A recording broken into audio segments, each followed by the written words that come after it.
ենք ընդունում,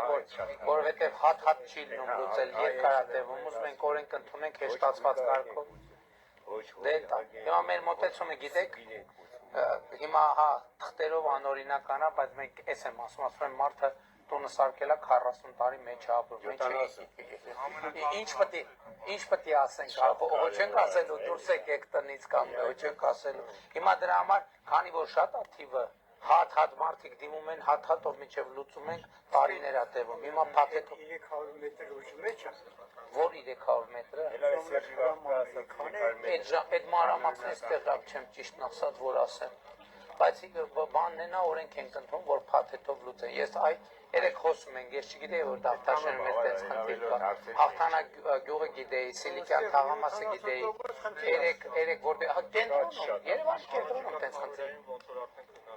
Հա, փաթեթով հեշտացնենք, որովհետև ասում եմ, մենք պետք է ելնենք այն տրամաբանությունից, դե յուրե հիմա նախ խորհրդային միությունը թույլ է տվել բոլորի աչքի առաջ սարքել, մարդիկ 40 տարի, 50 տարի, 60 տարի այդ տանը ապրում են, ինչ, ու իրանք էլ ճիշտ են ասում, գույքը արկել չեն վճան,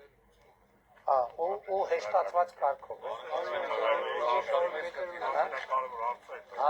բայց իրականում, ես չգիտե, ես այդ հարցը հետ առնչվել եմ, Հաղթանակ գյուղի դեպք հետ կապված, հետո հերթով ուր գնում է, մարզերում էլ կա տենց խնդիր,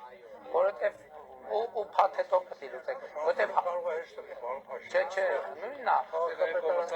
չէ, ստեղ խնդիրը գիտեք, դե որ տակը իրավական հիմք չկա, պաշտոնյաներն էլ դժվարանում են, հիմա հատ, մինչև ամեն հարցը լուծել, հիմա դրա համար նենց օրենք ենք ընդունում, որ մաքսիմալ արագացվի պրոցեսը։ Հենց այդ եմ ասում, մեր ելակետը դա, մարդը 30-40, արդեն սերունդներով են այդտեղ ապրում, էդ է պատճառը, որովհետև իրավական մենք պետք է մի բան արձանագրենք, պաշտոնյան, ով էլ լինի, դուք էլ լինեք, ես էլ լինեմ, ինքը նայում է իր հարցի իրավական շրջանակը, եթե տանկը օրինական հիմք չկա, մարդը չի գնա այդ բանին, որովհետև վաղ մյուս օր իրեն կարան ասեն, ինչ ես արել, ինչ հիմքով ես արել, ուրեմն մի բան ինչ ես արել, կաշառք ես վերցրել, ուրեմն ես արել, ուրեմն ես դրա համար գնացեք դատարանով։ Դե էդ եմ ասում, դրա համար են ուղղորդում դատարան, բայց հիմա մենք օրենք ենք ընդունում, որ հեշտացված կարգով անենք,